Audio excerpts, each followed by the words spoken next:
It's interesting how we sit in a room like this and we hear about good works that people are doing, and I think that's often how we are, right? It's going to be for those people. It's not going to somehow be for me. It's never going to be for me. Nothing could have prepared me for the fact that my biological dad spent his last 5 weeks of life at morning light. I couldn't have dreamt that he was going to take his last breath in room 4 about 2 years ago. So my dad was really complicated. His name was Kenny as a kid. He was the adopted son of loving parents. He was a disc jockey. He was a lifelong alcoholic. He was, I don't want to brag too much here, but he was the state putt-putt champion one year.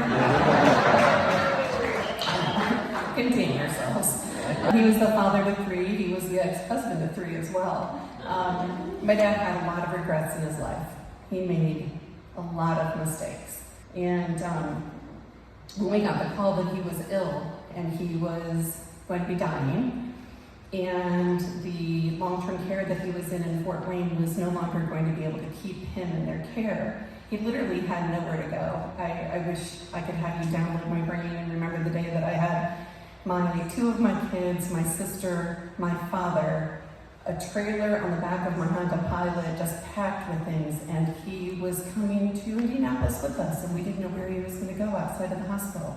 But at the end of his life, he was not in a position to be able to die the way that he would want, and none of us could care for him in the way that we would have really wanted to. And then Morning Light invited us in. When everything felt really chaotic and ugly, they were warm and embracing and welcoming to us. When my brother and sister and I felt like we couldn't take another step, we just couldn't take another step in a day, in a moment, we just couldn't do it. They held us together until we could walk again.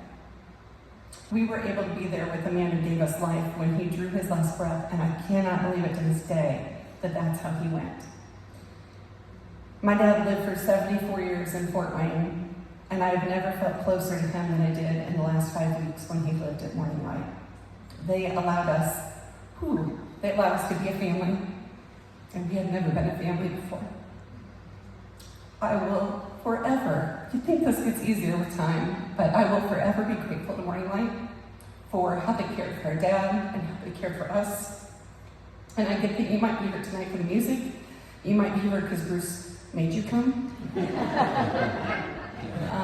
But for whatever reason, you're here, and I'm grateful that you're here. And I just hope that you will learn more about Morning Light. I hope that you will continue to support. The organization needs your support, like so many right now. And in closing, I just want to tell you, while it's great to come and support strangers, there's something that feels good in that for us, right? Supporting people we don't know. I also want to tell you that one day, it might not be for someone else. That one day Morning Light might be exactly what you didn't know that you might need for someone that you love. So, thank you for being here.